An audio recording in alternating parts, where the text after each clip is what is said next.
What if I told you that a single decision made hundreds of years ago still shapes the world we live in today, in ways you might never expect? That what seems like distant history is not just a backdrop, but a living force. Somewhere in the story of Black history lies a mystery. How did a people, uprooted and enslaved, become indispensable to the structure of a global economic system, and yet remain systematically excluded from its benefits? This is not a simple story about oppression and triumph.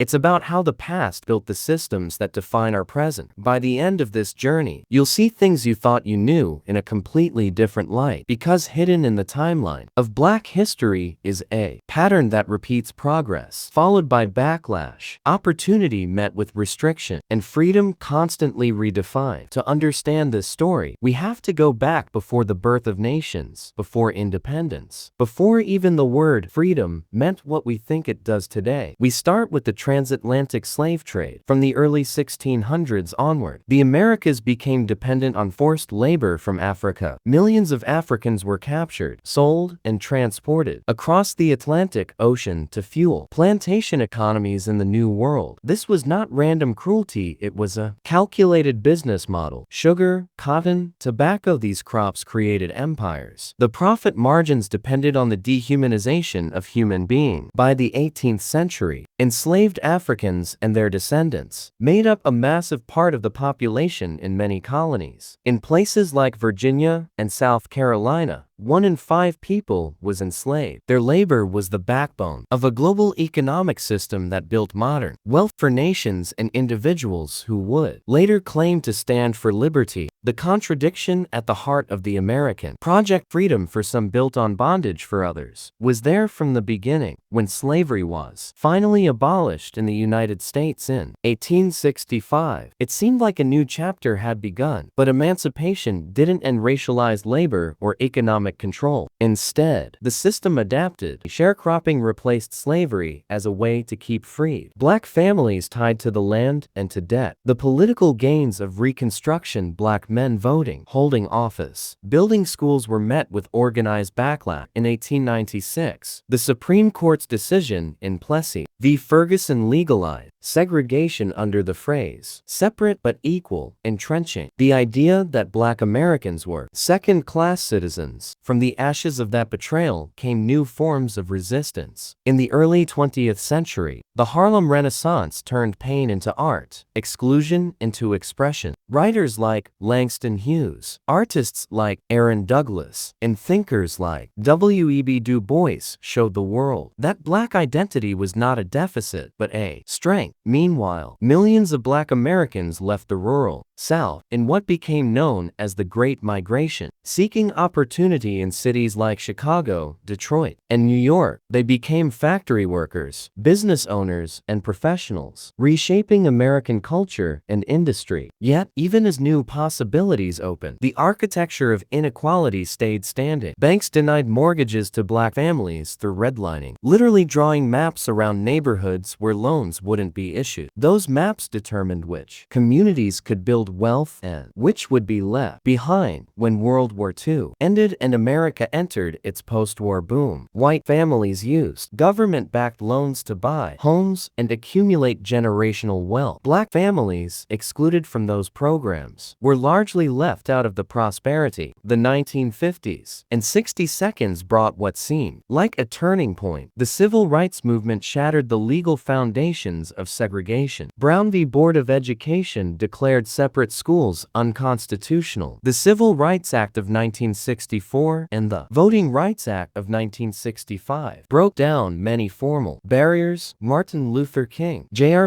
spoke of a dream of equality that inspired millions, and for a while, it felt like America might finally live up to its promise. But beneath that optimism were cracks. While laws changed, economics did not. Jobs left inner cities for the suburbs or overseas. Factories closed. Schools Schools in black neighborhoods remain underfunded. When King turned his focus from civil rights to economic justice, he was met with growing resistance. His assassination in 1968 marked not just the loss of a leader, but the beginning of a new era of retrenchment. By the 1970s and 82nd, the dream of full equality had collided with the realities of a changing economy. Deindustrialization hit hardest in communities that had only recently begun to find stability. The war on drugs, launched in the 1980s, turned poverty and addiction into criminal justice issues, disproportionately targeting black neighborhoods. Within a generation, incarceration rates for black men soared. By the early 2000s, 1 in 14 black men in the United States was behind bars. The numbers tell the story that laws alone couldn't fix. In the decades since civil rights, the racial wealth gap has barely moved. The median white family today holds roughly 8 times the wealth of the median black family. Homeownership among black Americans lags far behind. In education, progress has been real: more college graduates, more professionals, but the burden of student debt weighs heavier on black graduates, limiting upward mobility. These disparities are not random. They are the echoes of the same systems that once profited from unpaid labor. Economic exclusion and racial hierarchy reinvented themselves with every generation, first as slavery, then as segregation, then as mass incarceration, and now as systemic inequality embedded in policy, zoning, and access to capital. Even so, the story of black history is not just a tragedy, it's also a testament to resilience. Every obstacle created new forms of resistance, from abolition to Reconstruction, from the Harlem Renaissance to the Civil Rights Movement, from Black Lives Matter to today's ongoing fight for justice. The drive to challenge inequality has never disappeared. It's adapted just as the systems of oppression have. But we have to be honest about the pattern. History doesn't move in a straight line from oppression to freedom. It loops. Progress sparks backlash. Gains are followed by retrenchment. Rights are won and then undermined in quieter, more bureaucratic ways. The lesson of black history is not just about what happened then. It's about recognizing those loops in real time and breaking them before they repeat again. Consider the modern parallels. Redlining may have ended on paper, but the results still shape American cities today. Neighborhoods that were once marked as hazardous on those maps are still disproportionately low income, and majority black schools are technically desegregated, yet public education is as unequal as ever, tied to property taxes and zip codes. Even in technology and finance, new forms of exclusion emerge: algorithmic bias, lack of representation in venture capital, digital redlining through targeted advertising. The pattern is painfully clear: extraction, exclusion, attempted integration, retrenchment, and then a new form of exclusion. The methods evolve, but the logic remains the same. That's why understanding this history matters, because the next version is already forming, and without awareness, it will look invisible, just another normal part of society. Globally, the pattern extends beyond the United States. Across the Caribbean, Latin America, and Africa, the legacies of colonial extraction persist in debt, trade, imbalances, and unequal development. The diaspora continues to face the same structures, different in appearance, identical in purpose. So what can we take away from all this? First, history isn't just something that happened. It's a structure we still live inside. The wealth and inequality we see today didn't appear out of nowhere. They are the cumulative results of centuries of decisions, laws, and systems that prioritize some lives over others. Second, progress without structural change is fragile. Winning legal rights is essential, but unless those victories are paired with economic reform, ownership, investment, access, they can be undone, diluted, or bypassed. Third, the patterns are repeatable. Wherever racialized labor and exclusion from capital exist, the same sequence plays out. Recognizing that pattern is the first step toward breaking it. And here's the warning: if we assume the era of racial inequality is behind us, we'll miss how it evolves. History doesn't vanish, it mutates. The same way slavery gave way to segregation, and segregation to mass incarceration. The next system will emerge quietly, disguised as policy, economics, or technology. If we're not paying attention, we'll live through another version of the same story, just under a new name. So ask yourself, where do you see these patterns today? In housing, in education, in healthcare, in algorithms? What structures are we maintaining, consciously or not, that keep inequality alive? If you've made it this far, it means you care about understanding, not just remembering, but connecting the dots between past and present. That's the real purpose of studying Black history. It's not just to honor the people who came before, but to recognize the systems they fought and the ones we're still inside of. If the story opened your eyes or challenged what you thought you knew, share it, talk about it, use it. History isn't a museum, it's a mirror. The more clearly we see ourselves in it, the better chance we have at changing what comes next. Subscribe, hit the notification bell, and join me in the next video, where we'll take this further. We'll look at one of the most powerful levers of change: homeownership, and how the promise of generational wealth has been both a dream and a battlefield. Because this story, like history itself, is still being written.